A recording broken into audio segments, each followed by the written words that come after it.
remember the main event? Oh, wow, yeah. His dunks were equivalent to Mike Tyson knocking the dude out. When Mike Tyson went boom and the dude fall, that crowd, every dunk was like... Let the world know the name, man. Street ball king, bringing pride to the game. From Lennon to Elizabeth, Jersey's vein. Main event, forever etched in domain again.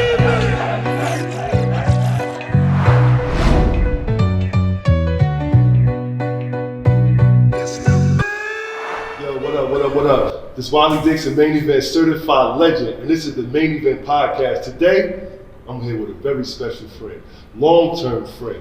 This journey been great. What's good, my brother? How you doing? A.G. White. Not so white. Not white now. If it ain't white, it ain't right. Hey, listen, I'm the A.G. White that never took white flight. Still in the trenches, man. Talk about the trenches, man. East New York, Brooklyn's own. Yours truly, A.G. White. You know, gentrification ain't got ish on me. Can we curse? Legendary. Okay. Can we curse? Fuck you. Nah. Edit. Nah, but East New York, Brooklyn, born and raised, you know, still doing it, taste of comedy with a different flavor. Haven't changed? Never changed, never switched up, dog. This is what they say, like, in this field, some say entertainment, I'm on the courts, but this relationship is what this is over 25 years.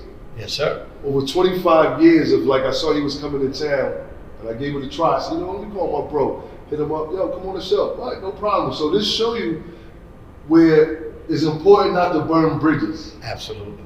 You never know. There's no way I know I could have said I'll be sitting here with you right now, having a dialogue, which was, we don't really call it interviews, having a dialogue with you in 2026. Last time I saw you, we was at Derek Bell house. I was at Derek Bell. Salute Derek Bell, former Major League Baseball player, was always fans of yours and your and one, you know, your brand, you know what I mean, you and the crew, and he was like, yo, hey, how can I get them down here? And we made it happen, man. And that was for his, man, I think that was his birthday. Yeah, it was for his, I think it was his 30th birthday, and then I did of course 3 years out there. I went 3 times. Yes, you know, every time we had a wonderful event. Loved it. Wow, you know what I mean? So again, man, I'm forever indebted to you and your brand and who you are and what you stand for. Likewise. You know what I mean? I mean, Likewise. you know, it's one of those things where, like you said, you know, you never burn your bridges. I'm sure we ruffled feathers, you know, in our journey, but at the end of the day, as long as we stay the course and stay true to who we are, you know, let the chips fall where they may. You know what I mean? Now I know for those that don't know, you know you're from Brooklyn. Was comedy? What's a young kid? What's a 5-6-year-old age? 5-6-year-old. Let me tell you. But look how this comes full circle, bro. Right? 5-6 years old, playing in the Little League.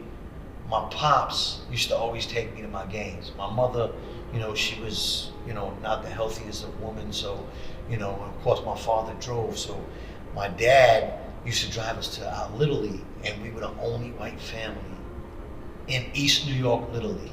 It was the only white family. So my dream as a child, man, growing up in the inner city, I played basketball, I played football, but my dream was to be a Major League Baseball player. So again, you know, not necessarily fast forward, but just speaking of Derek Bell, that's the first Major League Baseball player I ever met. So here it is. Look how God works in mysterious ways, bro. Wow. Here it is. He's a fan of mine. I'm a fan of his. And God says, you know what? I couldn't make you a Major League Baseball player, but I'll make you a professional comedian, and these are the people you're going to meet on your journey. And Derek was the first player I ever met, and I was like, yo, that was my dream, to be a Major League Baseball player. He said, say no more. He said, yo, whenever I come into town, because I'm a fan of yours, you come watch me play, and you'll be at the game. You won't be in the game, but you'll be at the game. Wow. And 28 years later, still friends with all these cats. Mm-hmm. You know what I mean? Shout out to Bell. Yeah. His brothers in there. It's Chastine Bell. Yeah. Wow, man. You're right. God is the best of planners. Yes. God is the best of planners. So after your journey with the baseball, when did you pick up that mic, or when did you know you wanted to be a comedian, or what did you want to be? Well, how did the comedy? I'll tell you this strange story, because here it is. During high school, I was in this program, not a program, no drugs or no shit like that. Yeah, I mean, but I was in a program called cooperative education program. Was that more like alternative learning, or not alternative learning? What it is it's you go to school 1 week, and then the following week you go to a job. Oh wow! So what grade is this? This was my senior year, and it's called cooperative education program, which meant the A week you would be in school, and then the B week you would be at work, and it would be twice a month. So it's kind of good then. Yeah. So I got into banking. Okay. Right, I got into banking because hey, listen, I'm Jewish, so Jews all about that money. So so let me get into banking. Yes. Anyway, so of course, after I graduated high school, the bank hired me full time. Now I wasn't a teller or anything like that. I was in bank operations. Yes. We dealt with all the the customers and them depositing checks. Yes. We would handle all their money and inventory on checks of customers and so on and so forth. So with that said, I'm working, and there was this female, may she rest in peace, named Desiree. And Desiree was a sister. I didn't know she was from my hood. She was like, "Oh my God, Andy, you are so funny. I think you should do comedy." And I said, "You know what? Everybody says that." And here it is. I said, "You know what? I'm seriously thinking about doing it." She said, "You know what? My sister goes to comedy shows, so I'm gonna put you in contact with her, and she could get you a spot." I'll never forget it. Manhattan proper, 1992. People say don't date yourself. I just graduated in 92. People say don't Hey, man, ever listen. date yourself. But listen, man, I'm glad to be in the game 34 years. You know what I mean? Being white kid, Jewish kid from the inner city that never left. That always, and that's just another thing too. Not to really jump from thing to thing, but I got so many things that this unscripted, man. We this unscripted. My no doubt. My journey is cray because growing up in the inner city, being the only white family, we would facilitate the neighborhood with all sporting equipment. So remember, I told you I was in the basement. So my pops, I'll never forget this, and this carried on for years. My dad every Christmas would get a Christmas bonus with the post office for uniform allowance. But they had a spot in Brooklyn that sold police uniforms, sanitation, all the city uniforms, and also postal was there. So my pops would take the government check and say, "I don't need uniforms. I want to buy," because it was a sporting goods store like Dick's. Yes. Pause, super pause. But not Dick's Sporting Goods, but this was called Max Men's Shop. And what they did was they allowed him to say, "Okay, listen, you don't want uniforms. Well, we'll use the check towards any sporting equipment you need." So we sponsored your dad. Right. My dad would just sponsor the hood. You know what I mean? Sure. You want mouthpieces, you want football helmets, come to our crib, we'll give it to you. You know how many times I called ringworm, loaning my football helmets to the brothers in the projects? Like, came over with ringworm. My mother was like, "What's that on your head?" It's like, but so again, everything that they needed: football equipment, basketball equipment, meaning basketballs. If you needed a net for the hoop, my father would have that. That's what's missing now in these communities. Yeah, man. You have neighbors that are not neighbors to each other. They just live there. They just live there. They exist. That's it. Facts. Wow. You know what I mean? Really. Man. Was anyone else? So basically, what you just said, when a young lady told you, God rest her, you should go into comedy. I'm hearing it's just who you are. It's just your personality, and you never looked at it as like, yo, you know what? The world need to hear this. Well, I always branded myself with being or given a taste of comedy with a different flavor. Who's the first comedian you saw growing up? First comedian I saw growing up. Well, I used to watch. When I got into comedy, I used to watch Def Comedy Jam. So, of course, Shout out to Martin Lawrence, Uncle Bob, Bob Sumner, no doubt, Bob. absolutely. Peppermint Lounge. Come on, man. You know, Central Ave. That's That right there, in order for you to perform at the Peppermint Lounge, you had to be official tissue. Because, you know, Bob was Def Comedy Jam. Fair, yeah. You know what I mean? So Bob wouldn't put you up on that He's stage. supposed to came here on the 23rd, but he'd be here on the same couch here. Yeah? Yeah, the Peppermint Lounge. So I was a little younger, but I've been there. But now as I'm older, yo, that was a landmark. Oh, yeah. Peppermint Oh, yeah. Lounge, man. And they would let you have it, too, if you weren't official That tissue. was our Apollo. Yeah, oh yeah. Bill Bellamy. Salute to Tina Graham. Salute to Tina Graham. Bill Bellamy used to host it. You know what I mean? Crazy. I mean, Talent hosted it for a while. Man, that was the spot, man. Oh yeah. That was the spinoff after they saw you on Def Comedy Jam. Then they would catch you at the Peppermint Lounge. You know what I mean? Zanzibar. Zanzibar did that was downtown North. That's right. Yeah, absolutely. Oh So yeah, I used to do Club 88. Club 88. Evergreen Place. Yeah, 88 Evergreen Place. Yeah, I'm an old head. Yeah, nah, but I was reading my way through though. You know, people look at me and be like, yo, he looked like he worked at H&R Block, but he sound like he from the block. You know what I mean? And I'll tell you, though, it's a beautiful thing. The journey's been great. You know, so, you know, rewind. I grew up watching Martin Lawrence, right, on Def Comedy Jam. But when I got started, I just basically just went up there and just, you know, started talking. But then, of course, once you get into stand-up comedy, you have to learn the art, because there's an art to it. That's why, and people say, oh, I attack these, what I call social medians, right? They're comedians on social media, but they're not comedians at a comedy club. It's a different ballgame. There's no safety net. There's no, you know, where you feel if you want to get out of there, you can, you know, use an escape route or whatever. Mm-hmm. Nah, when you're doing stand-up comedy, it's you and the audience. There's no pause button. There's no, you know, edit the tape or anything like that. It's strictly one-on-one, mano-y-mano. So you know what? Being that we know that, I think sometimes we have an issue, but not really an issue because people got the opportunity. So like with street basketball, you have the street basketball, then you have what they consider like the content creators. My thing is the ones that never miss a shot on social media because they edited it to go into the basket. Those cats. Well, that. But then even at the street ball stuff now, like whoever considers himself a content creator, it's like I think at first I was frustrated, but then I thought about it and said, this is a genre. It's a genre of something because the things that we went through. Not saying that we don't want them to be successful, whatever that they do.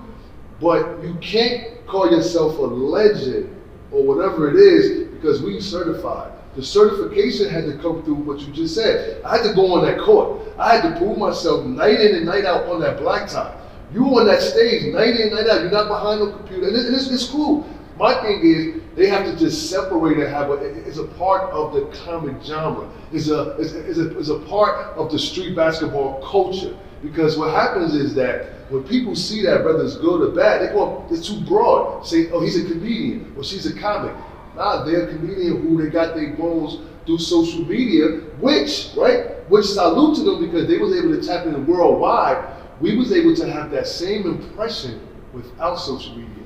Absolutely. So we get frustrated sometimes. So it's no malice. We it's just not malice, but I'm giving just hard work that we put in. Oh yeah, and I'm just giving my opinion. You know what I'm saying? You know, however they make it, God bless them. I wish them well. But from my perspective and my standpoint, I'm going to stick by that. You know what I mean? Get up there in the trenches and see if it works. Don't hide behind that camera. That's something was put together. Where you at? To see, because it's different comedy. I've seen comedians where they're funny in movies, but they can't really do stand-up. Because they're comedic actors. Comedic actors. You could read the script, it tells you what to say, and you act it out. But when you're creating your own vision, your own thoughts, and you gotta put that out mano-y-mano, one-on-one with the audience, and if you know, that's that form of instant gratification too. That's a high that people don't understand because it's the same thing with you. When you ball at an arena, of 20,000 fans, and you have the And One, brand. It's nothing better in the world when 20,000 people are applauding.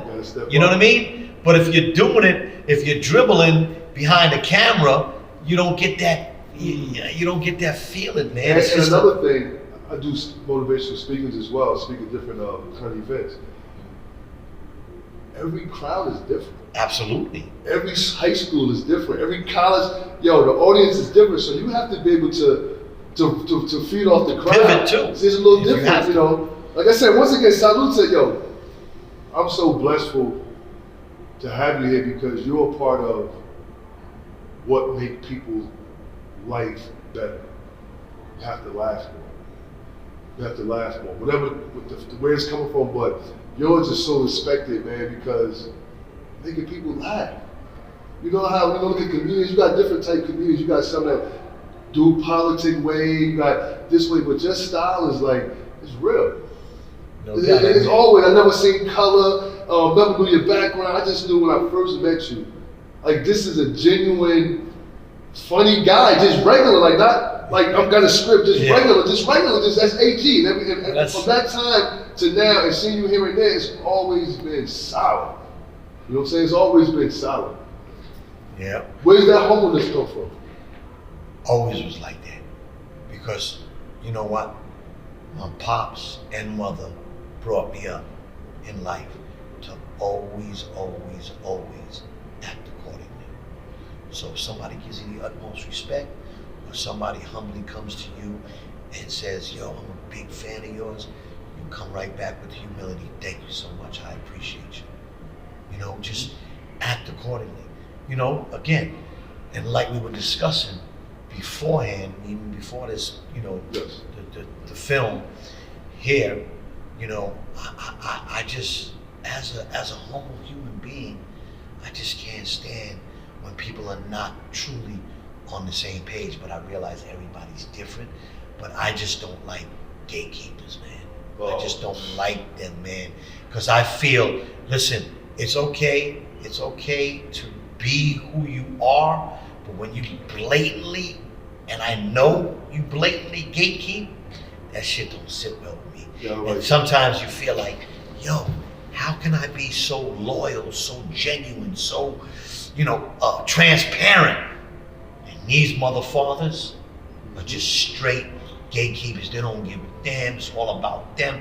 They ain't letting you pull up. They ain't letting you come through. They don't need you there. And I just don't sit well in my spirit, dog. I don't understand. I heard someone say about their gatekeeper was proud to say it, but when you look up that word, to deny access to anything is incredible. Yes. To deny access, unless I'm a security guard or something like that. I'm talking about in this field of what, God gave each and every one of us a talent. Some talents you see in here, but I would never want to consider myself, I would say I'm a gatekeeper. Right. It's like the church. So they say the doors is open. Right. I would never deny anyone access, only unless it's going to harm them. But when people say I'm a gatekeeper, you hear this, but now we go through it. Yeah. I know you go through it. We go through it. Oh, yeah. The gatekeeper, guess what? That's why we have to be the authors of our narrative. We got to create our situations so that the gatekeeper will be us inside, and we're not going to stop ourselves. We're not going to deny ourselves. We're going to open the door, try to unlock the door to these gatekeepers. Got to expose these gatekeepers. Right. That word gatekeeper, is going to have a tag name to that word gatekeeper, because you have individuals who consider themselves as gatekeepers who stop their families from putting food in their mouth. We're supposed to encourage one another, motivate one another. The things we go through, we don't look back and say, I want him or her to go through it. We're blessed. I like to use the word 1%. What we're doing, we're the 1%. But the things that we do have a 99% positive outcome on society. That means a lot. And so why would someone want to be a gatekeeper? Why would I see someone and I have the power or the means or the relationship to open up a door for someone? I'm willing to help, even if I don't benefit from it. Because the man above who runs the plays and dictates everything that I do, he see what I do. He know what my heart is. So I don't mind helping everyone. I get up in the morning, and my job was to help everyone. I'll do it all day. Overtime, all day long. gatekeeper. Absolutely. And people proud to be gatekeepers. It's crazy, man. Love it, man. I thought, when you experience someone that does that, you feel like you're the only one that it goes, that it happens to at that particular time. But there's a lot out there. And again, I don't want to give that the energy, but since we were, talking, Oh no, this is not no topic. We talk. Yeah, I love it. Yo, yeah, nah, you know what I mean? I truly do, man. It'd be good for the shorts, gatekeeping. Facts. Nah, real some gatekeepers, man. Real some gatekeepers. No doubt. But it's just the beauty of it all is it's still considered show business for a reason. You know what I mean? 20% is only the show, 80% is the business. How well do you conduct business? How well do you make me feel that I can utilize you for your business? You know what I mean? And I learned something from an OG of mine in Brooklyn, my man Vaughn. Actually, he's one of my mentors. And his brother's been through it all, right? But he always said that expression, it's nothing personal, it's business. Mm-hmm. But hold on, now here's where you throw it back at them. You could throw it right back at them and say, hold on, main event, let me ask you a question. It's nothing personal, it's business, my brother. But hold on, main event, do you understand business? Yeah, I understand business. Then you know what? It's nothing personal. What is it? Business. So you throw it right back at them and ask them. If they said they understand business, so why are you getting mad?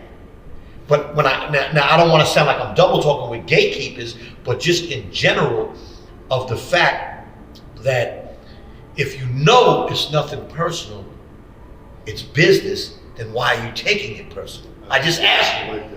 It's nothing personal, it's business. But do you understand business? Yeah, I understand business. Then you know what? It's not personal. Don't.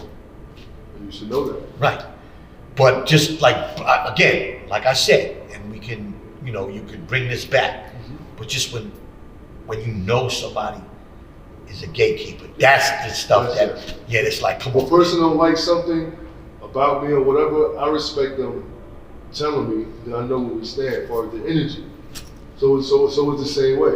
Absolutely. It's the same way. Want that. What's your hobbies? What you like to do besides you're not on the stage? Sporting events, man. I love to watch y'all and one just basketball. Baseball's my number one, though, bro. That's your number one. I love to watch. What position you play baseball? I was a catcher. Catcher? Brothers in the hood be like, you was a bat catcher? Nah, it's called catcher. I was a catcher right behind home plate, boom, right there with the mask on. You know what I mean? Calling the pitches, everything, signals. That was my dream, to be, a Major League Baseball player and a catcher. But, of course, it's has something different, better, right? What's your one of your most memorable moments in your comedy journey? Remember when I said, who did I grow up on? Martin Lawrence. I wound up filming his Martin Lawrence Presents First Amendment. My man Doug Williams was one of the producers, one of the EPs on it. And Martin, of course, since it's his show, he was in the audience that day. I caught a standing ovation. Y'all can check the tape, A.G. White, Martin Lawrence Presents First Amendment, right? So here it is, I catch a standing ovation.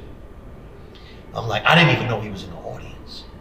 So, boom, it's in Washington, D.C., Lincoln Theater, killed it, murked it, right? People like, yo, crack money in, blah, blah, blah, blah.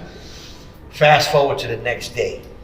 Of course, the next day we are allowed, because we filmed the day before, we're allowed to stay around and watch the filming for the weekend. And of course we get the laminate, yes, and we get the float, and, so I'm backstage, and here comes the FOI, the Fruits of Islam, right? Here comes the FOI. Yo, back up. Here comes Martin. Back up. So I'm sitting in a stool. I'm about to get up from the stool because Martin's coming. He stopped his entourage. Stopped the FOI. Chill. My brother, I enjoyed your performance last night. You was a funny mother father. You know what I told him? Straight up, dog. Man to man. I said, Martin, I grew up on you. I grew up watching you. So what you saw last night was me watching you. That's respect. And never forgot that. And I saw him at the Barclays Center when he got his tour. Right? My man Benji Brown, runs with him and is on his tour. So Benji's a personal friend of mine. So I went. Benji brought me backstage, and I ran that same joint to him. But the unfortunate thing was he didn't remember. But it's okay. It's okay because he's Martin Lawrence. But when I said it, the way I said it, he said, "Man, I don't remember that, but you got my ear, and I appreciate that." So he didn't remember, but he appreciated the fact of the story that I told him. Because when you're at the end of your show, you know how it is too. When you come off the floor, when you come off the floor, you wind down a little bit, so you don't want to hear all these. You got to deal with the reporters, and then after that, you got to deal with the family, and et cetera, et cetera. So you really want to you talk for an hour already. Anyway, so just the fact that it caught his ear, and he told me, I was like, yo, that's even better, man. Like a true stand-up brother. See, these are things that we as fans, because I'm a fan, yeah. and we don't get a chance to see these things. I know it happened, but just for people to hear that, like it's still, I'm not saying it don't go on, but these are the things we got to show more. Yeah. People have to show more, it's cool to have friendly competition. This is a sport.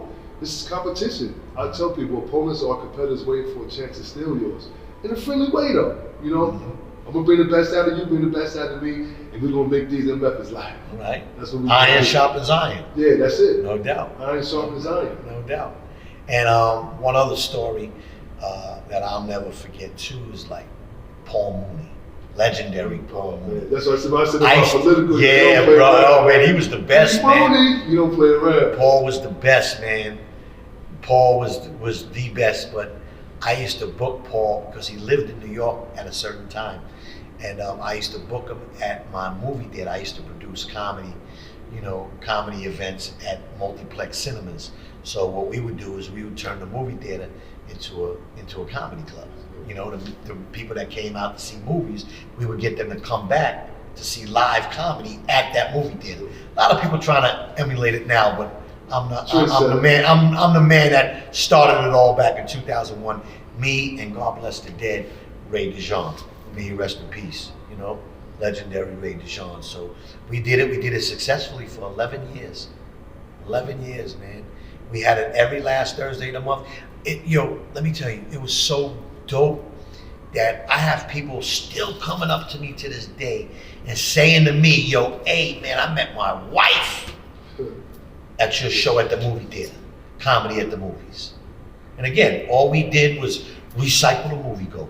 You and the missus, or you and your shorty, or whoever, go to see Jamie Foxx, Denzel Washington at the box office. At the point of purchase, you get a flyer to come back and see live comedy. So people are like, oh, you mean to tell me the same theater that I just saw a major motion picture, I could come back to this big theater right here, sit in one of the theaters and watch comedy live? Hell yeah. You know what I mean? It was a built-in audience. And we did it, like I said, successfully for 11 years. It was a great run. And we had everybody. I had some more, Ricky Smiley, Adele Givens, Lunel. I had Earthquake, David Allen Greer.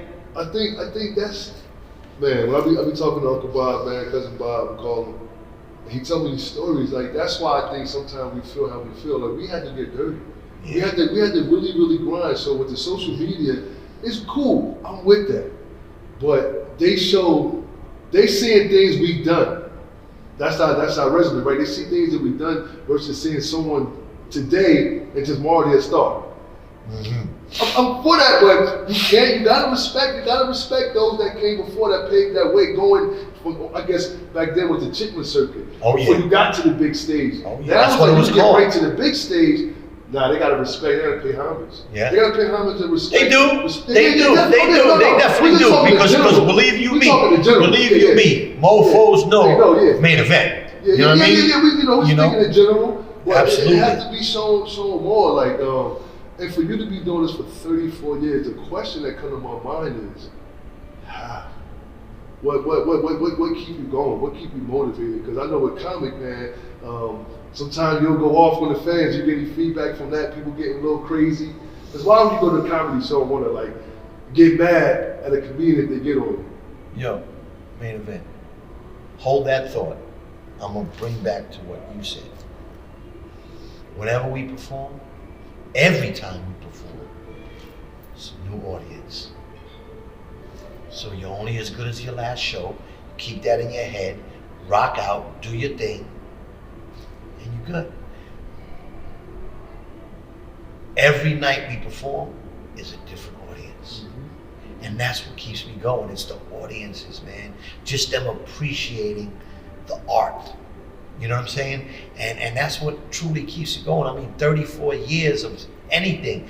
I mean, it's not just 34 years of performing in the tri-state area. It's 34 years of traveling, getting up for a 7 o'clock in the morning flight. You got to get up at 4:30, you know, it's shower, shave, all that, you know, bathe, to catch that plane, to get on that plane and to fly to the city and sit there for 6-8 hours in the room, waiting to go on for an hour and then on to the next.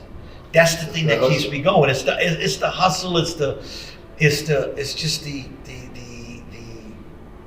the drive, man. You know what I mean? Does it get hard? Hell yeah. We already know it gets hard. It gets overwhelming. But you know what? But we're allowed to take a break too. Lunel, bless her heart, she takes a month off. No comedy, nothing. Adele Gibbons, same thing. They take months off throughout the year. Put that 1,000% in there. Absolutely. When they come back, I mean, because we're all entitled to catch that mental break. You know what I mean? Just the physical and mental part of it. Yeah. You know what I mean? Well, a good friend of mine, you might know of Shula King. Yeah. South Carolina. Yeah. Oh yeah. Funny dude. Yeah, funny dude. His family's they had funeral parlor. So his mother and father went to school. My mother was from South Carolina, and we had this conversation. He was like, "Yo, it's just like grinding, man. It's a grind. It's a grind." Oh yeah. But I like it now because we could like see the grind. Like we see people now. You know what I always thought to myself when I wanted to get the question to how someone feel about it. All right, so with comedy back in the day, you had to go see that comedian. There wasn't no scrolling through. And now, with being a stand-up comedian, you can't really recycle jokes because someone could go to the YouTube or whatever. Now, what Dave Chappelle did was he used what they call it, the lock in your phone. He used the yonders at the show, so he could get that off of whoever was a part of that show. What kind of effect do you think that had? Or do it just keep sharpening the comedians? Well, I look at it like this, you know, it's hard to not only create a joke, but learn where to put it in the actual set that you already have. You know what I mean? And I don't have a team of writers. You know, when you got a team of writers, you can throw ideas out all day, every day. And then you've got comedians that have writing partners that just sit at Starbucks and punch stuff up all day. I'm solo dolo. You know what I mean? So in reference to the question that you asked, I'll put it this way. If you go to an R&B concert, right?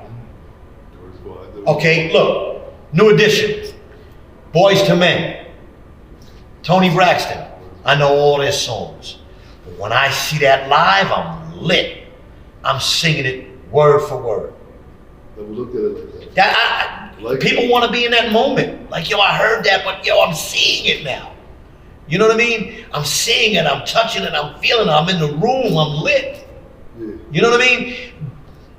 But I like that because I was really boggling my mind with that. Like, damn, if I was a stand-up comedian, I gotta stay fresh with material because you know you yes, master it. You but the thing is, it's like I'm not a political comedian.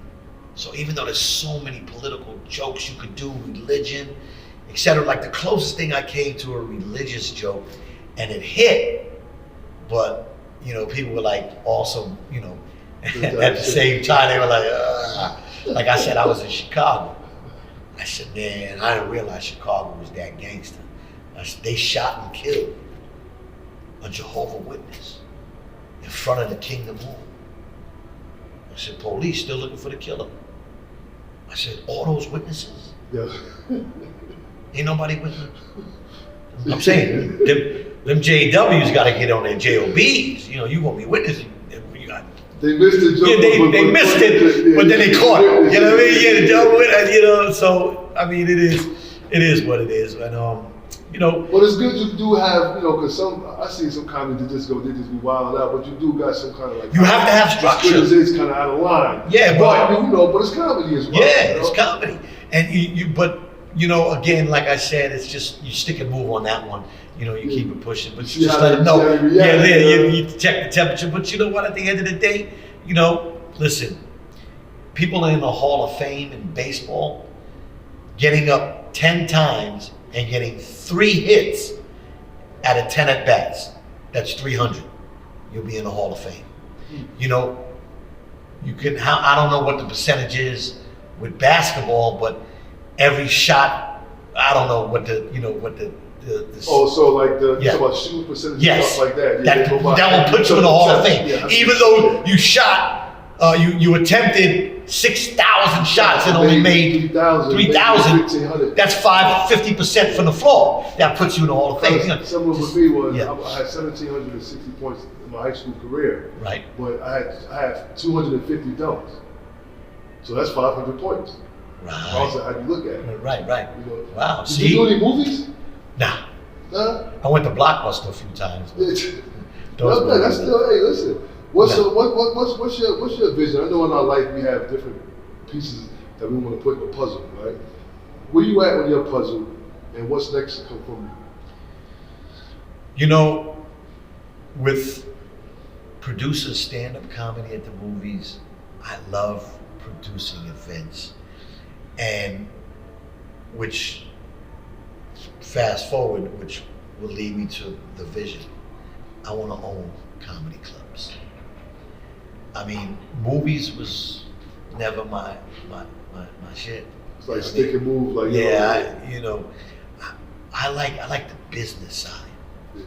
I like the business side, and that I'm working on it now. I got a couple of investors that I'm talking to, but of course, you know, again, you know, through your journey of life, you meet folks with I call it the I got you, and the higher the octave in I got you, the more full of shit they are.